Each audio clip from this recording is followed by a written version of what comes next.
So talk to me, who is Casey Bailey? Where did it all start? Yeah, Casey Bailey. It depends who you ask, but if you ask me, I'm someone who sees the power in words. So I'm a teacher, I'm a writer, musician, performer, but really I'm someone who sees the power in words. And where it all started, you know, my dad used to say my mouth will get me in trouble, and he ain't me wrong yet. But also it's got me out of a lot of trouble, and it's got me into a lot of good spaces. So I've always had something to say. I often don't filter as well as I should. Yeah. But what that means is over time is I've developed an identity of I know who I am, I know what I believe in, I know what's important to me and to the people around me, and I use my words to express that one way or another.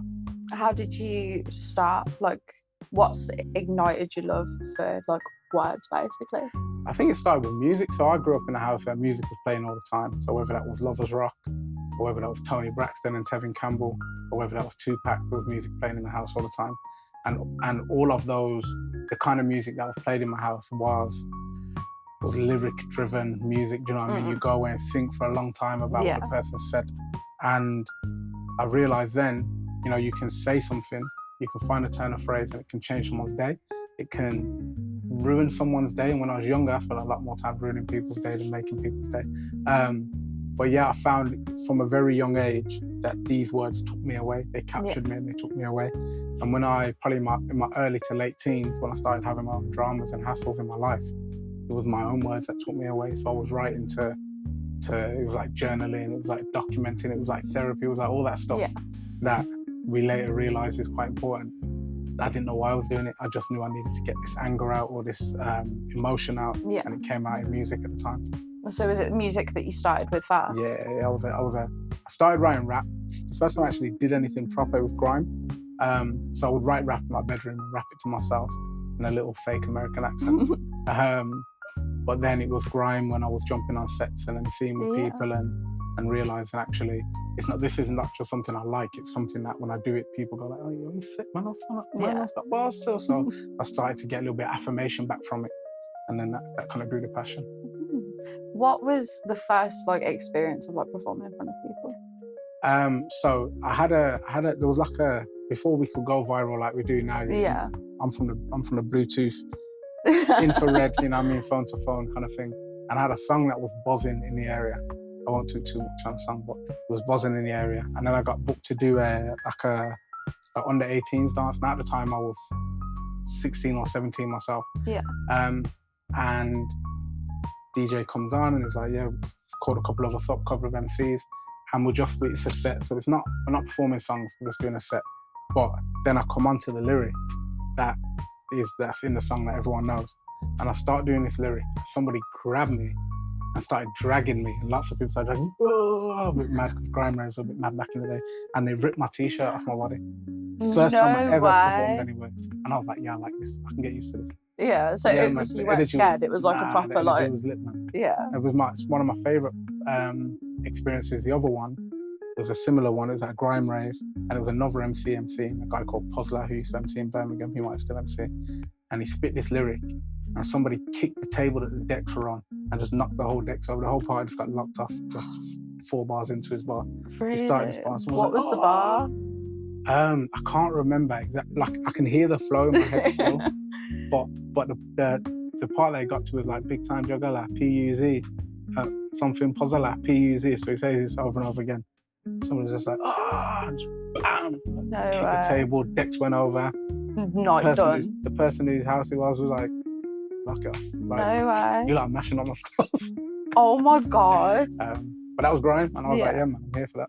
Have you had any more like crazy experiences like that when you've been? Not like that, but I've had some weird moments where, like, I've done some performances where I'm performing at the local government association, and I'm listening to someone give a speech, it's a boring speech. Somebody else gives a speech, it's a boring speech. I'm like, oh my God. And then I've got to get up and do something, do a poem. And I'm like, these people don't want to hear this. I do the poem, I come off the stage, everyone's coming to me, I'm so glad you were here because wasn't it dry? And when it boring, I was like, oh, you lot knew it was boring. I thought you lot found it all interesting until but now they're like, I was dead until you started doing your poem. I'm like, okay, I'll take that.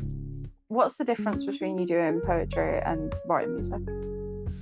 Like for me, there's a actual physical massive difference in that I don't write music down. Haven't written a lyric down in probably over a decade. So if it's time to write lyrics, I just come up with them. I say them over and over again until I get the next line, until I get the next line, until I get the next line. Whereas with poetry, I write down. I normally write with a pencil in a notebook first, then I type it up. Yeah. Then I come back and edit it, and I leave it. I come back to it with a little bit of like a mental checklist that I use when I'm editing. And then I'm like, okay, that's a poem. So the process of writing a poem is a lot more involved. Yeah. That's probably for a lot of reasons. For one, there's something in, I guess, it's weird, there's something in poetry which makes you think like, is it good enough? Is it good enough? Is it good enough? And there's something in writing lyrics where you can't sit down and write a lyric unless you convince yourself you're the greatest rapper in the world. So it's like, yeah, I got bars. This is going to be sick. Yeah. You write a poem, you're like, have a caption. Poems are like so emotionally driven though, like a lot more heartfelt, whereas with music, can be, you can kind of write something just for it to be heard but not listened to. Whereas poetry feels a lot more, you are writing for an impact over writing for a melody almost. See, when I write music, I'd never write for the melody. Yeah. So I only write for impact, even with music. Yeah. But I think the difference is the melody carries you as well, doesn't it? Yeah. Because it's like, if I'm writing a song, I'm hearing the beat, feeling whatever the samples might be or whatever, and that's driving me forward. Yeah. Whereas in poetry, it's almost like if I put you in a blank room and just said, right, it's all you, it's all coming straight from you. So there's not that thing pulling you through. Yeah. Like music, so yeah. Do you ever intertwine like your music into your poetry? More so the other way around, I guess, because like to me as a rapper,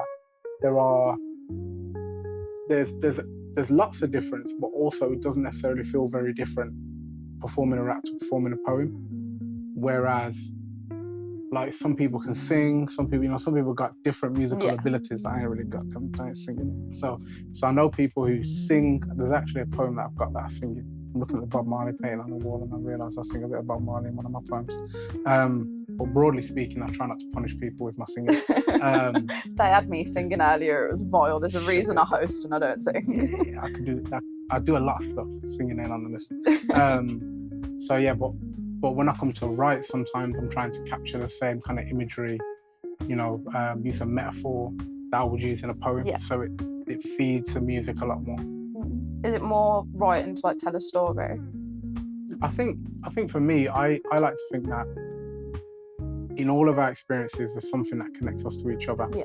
And sometimes we try and force like writing in a way that connects with other people. Whereas actually, if we write in a way that connects to us, other people will feel the same thing. Do you know what I mean? So I was talking to my friend recently about the new Clips album, and there's a song on there where they talk about losing their parents. Now, they're not talking about my parents, but when I hear it, I think about losing my mum. So it's like, if you can connect to that emotion in yourself, other people will find where it lands in them. So So like you just said about losing your mum, is that something that like has fed into like your art as well? Obviously that's like a big thing, is like a lot of that like emotional, I don't want to say turmoil, but like kind of turmoil, have you found like almost like a coping mechanism through like what you do? Yeah, so I always joke that I say it's a joke, it's reality, that I am the happiest poet with the saddest poems. So I've got lots of poems that are about loss. Be that my mom or friends that I've lost. But yeah, I process through writing, but I'm not just trying to write to indulge myself, to say like, oh, this was hard or that was hard. I'm trying to really explore what it means, what it feels like, again, so that if somebody else comes to it, it can even help them process what they're dealing with. It's like therapy almost, isn't it? Can be, yeah. Although I would always recommend getting a therapist. I don't have a therapist, but if you need therapy, get a therapist. Your notebook can only do so much. So you do playwrights? I do, yeah. Talk to me about that, because you've had some in London as well, haven't you? Yeah, so I've had, my play Please Do Not Touch went to London in its first kind of experimental run, and then to Coventry. My play Grime was on in Birmingham. And all things being good, where we're currently at is like finalising Grime and Please Do Not Touch with our national tours next year. Wow. So they'll be back in London, they'll be in Leeds, they'll be in Manchester, they'll be in Bristol, they'll be in Brighton, and they'll be back in Brum as well. So no way. What's Grime Boy about? Grime Boy is the story of, really it's of two boys, even though it's called Grime Boy, who both want to be the best MCs they can. Mid-2000s Birmingham, it's basically me being a grime MC. But it's about kind of like the camaraderie, the friendship and the brotherhood that you find, the turmoil, was the perfect word used earlier, the turmoil that people go through in that environment. And part of the reason why I wrote it is we see headlines and we read the news about, you know, boys coming from inner city places and the decisions that they make and the life that they lead, but it's very rarely humanized. And what I wanted to do in Grime Boy is you spend over an hour with these boys and they're people. They're not headlines, they're not stories, they're people. So when bad things happen to them, you feel it because it's a human thing. It's not a they're over there and they don't live like I live kind of thing.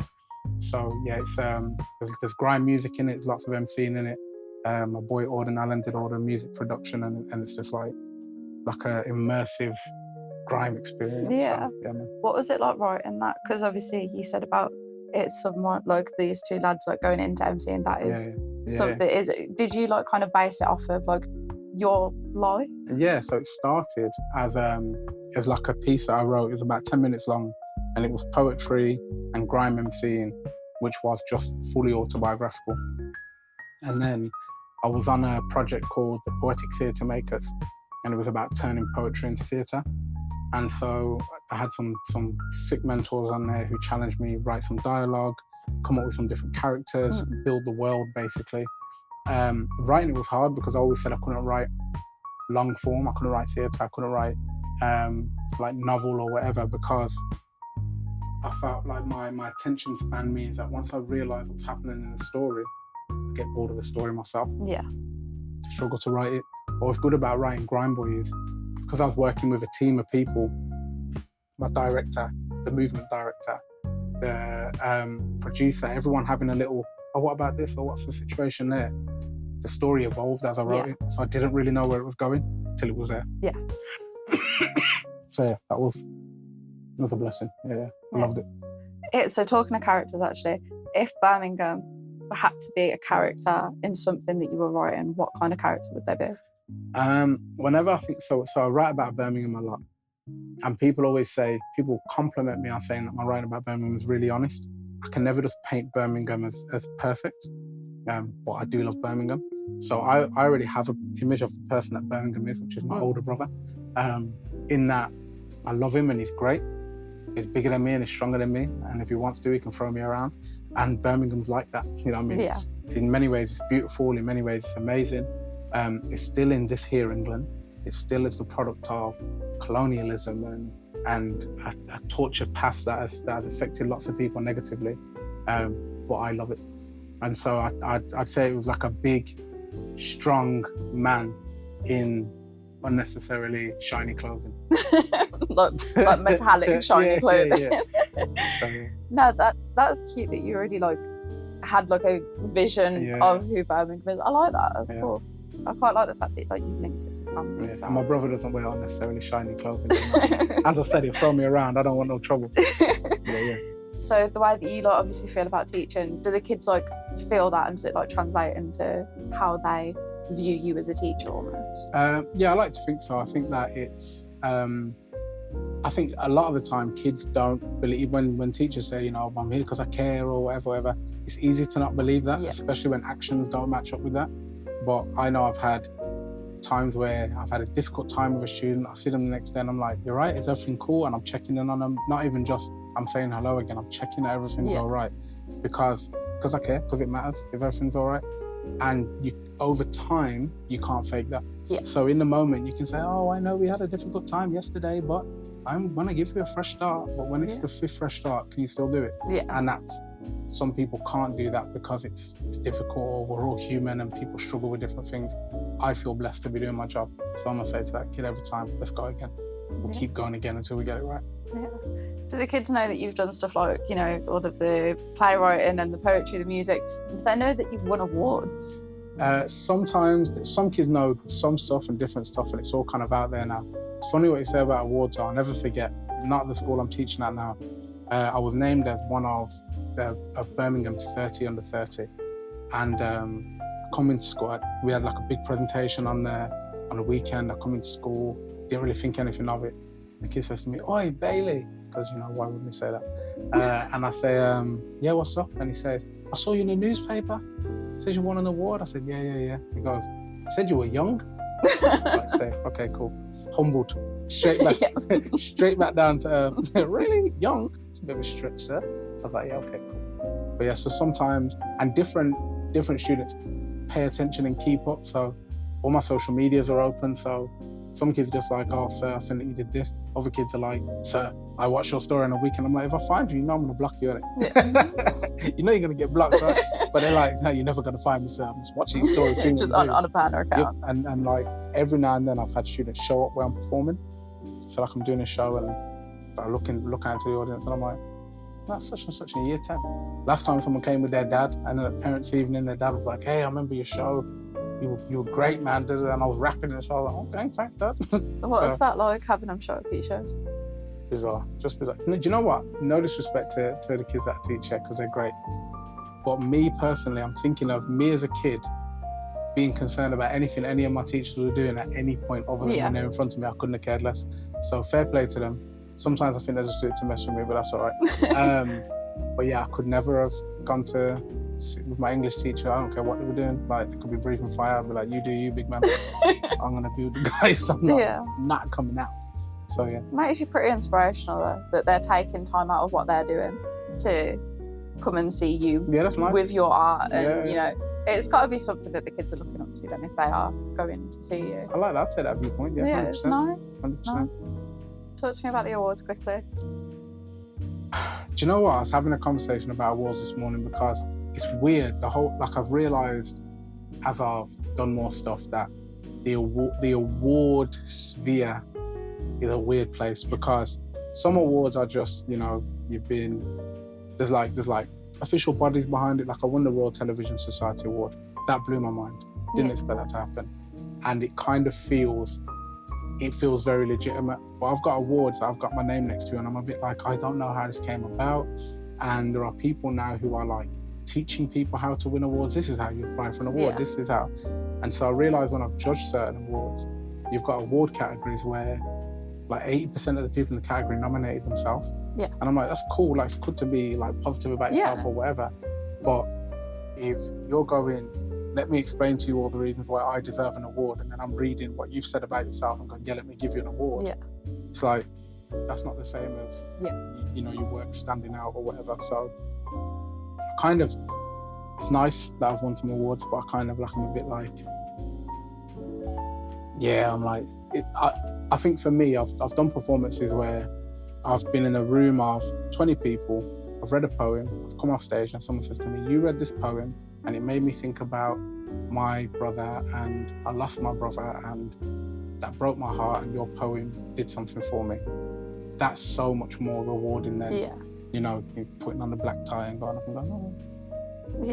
Doing a little speech. Thank you. I'd like to thank, you know, everyone who supported me. I just feel like that human impact is unmeasurable. So yeah. That's really inspirational.